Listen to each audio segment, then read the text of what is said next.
The chains beneath the moonlight. The prairie wind blew sharp that night, slicing through the canyons and ghost towns like a blade of ice. The campfires of the bounty hunters burned low, their smoke curling upward into a sky littered with stars. Coyotes howled from the ridges, and the river that wound through the desert whispered in the dark, carrying secrets older than the men who slept beside it. On the edge of that dying fire sat a woman, barefoot, wrists bound in iron. Her long black hair hung wild, strands tangled with dust and moonlight. She was Apache, and though they had chained her like an animal, her eyes burned with the quiet fire of something unbroken. The men who'd caught her, drifters, outlaws, bounty chasers, had boasted loud when they brought her in at dusk. Said she'd killed 2 soldiers. Said she'd led raids. Said there was gold to be had for her capture. But when night came and the desert turned cold, even their whiskey and their cruelty couldn't keep them warm. They slept heavy under their blankets, rifles within reach, leaving her tied to a wagon wheel. The cold was crueler than the chains. She shivered, her breath coming out in clouds. Her thin buckskin dress offered no mercy. Somewhere inside the wagon, a horse snorted, restless from the wind. She turned her head slightly, listening. Then, footsteps. A shadow moved near the fire. He wasn't one of them. His hat was tilted low, coat worn from the road. The man's face was rough-hewn, like the land itself, scarred, weathered, but not unkind. He carried himself with the slow confidence of someone who'd seen enough death to no longer flinch from it. The Apache woman's eyes lifted to him. "You shouldn't be here," she murmured. He stopped, just outside the ring of firelight. "I could say the same." Her voice trembled, half from cold, half from pride. "If they see you, they'll shoot." "I'll take that chance," he said quietly, kneeling by the fire. He tossed in a dry stick, watching the sparks rise. "Name's Cole Maddox. I was ridin' south. Saw their campfire." She studied him in silence. His coat was dusted with frost, his boots cracked from the road. He looked like a man who'd seen more ghosts than friends. Cole looked up at her chains. "They treat you like a prisoner." "I am," she said simply. "To them, I'm worth money." He nodded slowly. "To me, you look like a person." Her lips parted, as if the words startled her. "You speak different from the others." "Maybe I think different too," Cole said, his voice low. "You got a name." She hesitated, then whispered, "Taya." He repeated it softly, almost reverently. "Taya means wind, right?" Her eyes flickered with surprise. "You know our words." "Some," he said. "Learned them from a man who saved my life once." The night deepened. The hunters stirred in their sleep, muttering. Cole rose, shrugging off his coat. He stepped forward and draped it gently over her shoulders. She flinched at first, then froze, her breath catching in her throat. "It's warm," she whispered. "It's not much," he said, "but it's something." Her eyes softened, shimmering in the firelight. "You're kind, for a stranger." He met her gaze. Kindness ain't supposed to have a side. For a long while, neither spoke. Only the fire crackled, the wind whistled, and somewhere in the distance, thunder rolled low across the plains. Then, so softly he almost didn't hear it, she said, "Tonight, I don't want to sleep alone in the cold." The words were not an invitation. They were a confession, of loneliness, of exhaustion, of a spirit that had fought too long in the dark. Cole's chest tightened. He looked at the woman before him, the chains, the bruises, the quiet strength that refused to die, and something in him shifted. "I won't leave you here," he said quietly. She shook her head. "You can't fight them all. They'll kill you." He smiled faintly. "Wouldn't be the first to try." The moon slipped from behind the clouds, bathing them in silver light. Cole moved closer, his hand brushing the cold metal around her wrists. He studied the lock, then reached into his satchel. Taya's breath hitched. "What are you doing?" "Payin' back an old debt," he murmured. Within seconds, a click echoed softly. The chain loosened. Her hands fell free. She stared down at them, trembling. "You risked your life," she whispered. "Life don't mean much if a man forgets what it's for," he said. For the first time, Taya smiled, a small, fragile thing, but real. The firelight flickered between them, and for a heartbeat, it felt as if the cold wind had stopped. Far off, one of the bounty men stirred, rolling over in his sleep. Cole turned, eyes narrowing. "We need to move before dawn." Taya nodded, clutching his coat tighter. The night was still freezing, but her heart felt warm. And as they slipped into the shadows, her chains left broken in the sand, the stars above seemed to burn a little brighter. Right into the dawn. The desert was a black ocean before dawn, the stars fading one by one as a pale gray began to wash over the horizon. Cole and Taya moved quietly through the scrub, her bare feet soundless on the sand. Behind them, the bounty hunters still slept, unaware that their prize had slipped away into the wilderness. Cole led his horse by the reins, walking slow to keep the noise down. The animal snorted softly, sensing the tension in the air. "You ever ridden before?" he asked under his breath. Taya gave a faint nod. "When I was free."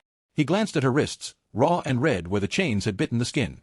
"You are again," he said quietly. "Least for now." She looked up at him. "You risked everything." He met her gaze, steady. "Worth it." For a long while, they said nothing more. The land stretched endless before them, rock, sage, and shadow. When the sun finally rose, its light spilled gold across the cliffs, painting the desert in fire. Taya turned her face to it, eyes closed. "I thought I'd never see another sunrise outside of chains." Cole watched her. The light caught in her hair, and for the first time since he'd found her, she looked alive. He handed her a canteen. "Drink," he said. "You'll need it. There's a small town west of here, Dustwater. I know a man who won't ask questions. He can hide you." She hesitated, fingers brushing the metal flask. "You're not coming." "I can't," he said. "They'll be after us soon. If I stay, they'll find both of us." Her eyes softened, the wind lifting a strand of her hair. "You saved me just to send me away?" Cole's throat tightened. "I saved you so you'd have a chance. Don't waste it." She looked at him for a long moment, then nodded. But something in her expression said she wasn't done yet. By mid-morning, the desert heat began to rise. The world shimmered around them. They crossed a dry riverbed and followed a line of cottonwoods that marked the edge of a canyon. Cole stopped suddenly, crouching low. "Riders," he muttered. Taya froze beside him. Far behind, small figures moved along the trail, dust clouds rising with their horses. The bounty men had woken. "They follow," she said softly. "They'll keep to the open ground," Cole replied. "If we cut through the canyon, we might lose them." He swung up onto his horse and offered her his hand. She hesitated only a heartbeat before placing her palm in his. He pulled her up behind him. "Hold on," he said. When she wrapped her arms around his waist, Cole felt her trembling, not from fear, but from something deeper, something raw. He nudged the horse forward, and they rode hard. The canyon swallowed them. The walls rose high and close, the light dim and red as blood. The horses' hooves struck sparks on the stone. Behind them, faint echoes of pursuit bounced off the cliffs. Taya pressed close to him, her cheek against his back. "If they catch us." "They won't." "You sound sure." He smiled faintly. "Ain't much in this world I'm sure of anymore. But I can shoot straight." Despite the danger, a small laugh escaped her. "You're strange, white man." "Been called worse," he said. They rode until the canyon opened into a wide valley carpeted with yellow grass. A thin creek shimmered in the distance. Cole slowed the horse, breathing hard. Taya slid down first, her legs unsteady. He dismounted after her, scanning the horizon. "We'll rest here a bit. Let the horse breathe." Taya crouched by the creek, splashing water on her face. The sunlight danced on the surface. For the first time, Cole saw her smile, a real one, bright and unguarded. He sat beside her, pulling a small tin of dried meat from his pack. "Ain't much, but it's food." She accepted it gratefully. "In my tribe, we'd share whatever little we had. You do the same." "Guess kindness ain't owned by any one people," he said. Taya's eyes softened. "You speak like a man who's lost much." He looked down at the sand.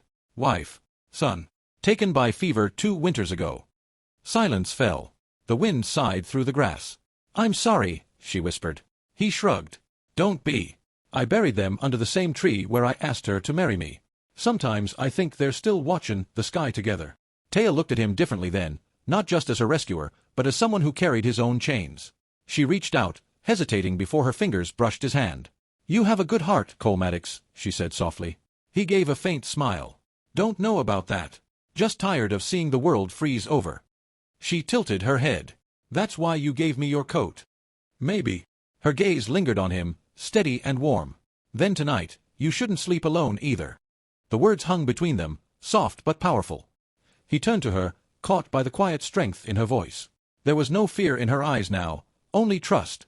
The day waned, the sky turning amber. They built a small fire near the creek, hidden beneath the rocks. As the cold crept in again, Cole handed her the coat. She shook her head. "Keep it," she said. "We'll share." He hesitated, then sat beside her. The fire flickered, painting her face in gold and shadow. The silence that followed was comfortable, two souls breathing in rhythm with the land. By midnight, the fire had burned low. Taya leaned against him, her head resting lightly on his shoulder. Cole sat still, listening to the crackle of dying embers and the faraway cry of an owl. "Do you ever wish," she murmured sleepily, "that the world was kinder?" He looked at her, the faintest smile on his lips. "Every damn day." She closed her eyes. "Maybe it can start with us." He didn't answer, but his hand found hers in the dark, fingers intertwining. Her palm was small and rough with scars, yet it felt like the first real warmth he'd known in years. When she finally drifted to sleep, Cole kept watch. The moon rose silver above the canyon rim. For a while, he thought of his wife, his boy, the graves he'd left behind. But when he looked at Taya, he realized he wasn't lost anymore. At dawn, hooves thundered in the distance again, closer this time. Cole's eyes snapped open. He shook Taya awake. "They found us." She was on her feet in an instant. "Then we run." He nodded. They mounted the horse, and as they rode toward the sun, the bounty men appeared on the ridge behind them, 5 riders, rifles raised. Bullets whined through the air. One grazed Cole's shoulder. He gritted his teeth, spurring the horse faster. The desert blurred around them. Taya turned, grabbed the rifle from his saddlebag, and fired a single shot. One of the riders fell. Cole glanced back, startled. "You can shoot." She smiled grimly. "You think Apache women don't learn to fight?" He laughed breathlessly. "Remind me never to doubt you." They rode hard until they reached the cliffs overlooking Dustwater. Cole pulled the reins. Below lay the faint outline of a farmstead, smoke rising from its chimney. "There," he said. "Go. I'll hold them off." She shook her head fiercely. "No. Not without you. Taya. I won't leave you to die alone." The riders closed in. Cole saw it in her eyes. She meant it. He sighed, then smiled, a flash of something bright even in the chaos. "All right," he said.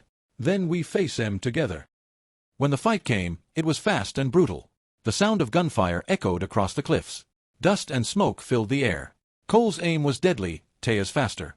When it ended, only silence remained, broken by the wind. They stood together among the rocks, panting, smoke curling around them. Cole's arm bled, but he was alive. She touched the wound gently. "You kept your promise," she whispered. "Guess I did." He looked at her, her face streaked with dust and courage, and something in his chest gave way. "I ain't letting you go," he said quietly. Taya smiled through her tears. "Then you never will." By the time the sun rose high, they had reached Dustwater. The safe-house Cole spoke of stood quiet at the edge of town. They rested there, bandaged and silent, watching the light spill through the window. Taya leaned her head on his shoulder, eyes half closed. "No chains," she murmured. "Never again," he promised. Outside, the world was still hard and cruel, but for the first time in years, Cole Maddox felt something like peace. And when night came again, and the cold wind swept through the plains, he built a fire and drew her close. This time, she didn't whisper her plea. She only sighed softly and said, "It's warm now." And together, they watched the stars, two broken souls who had finally found home in each other.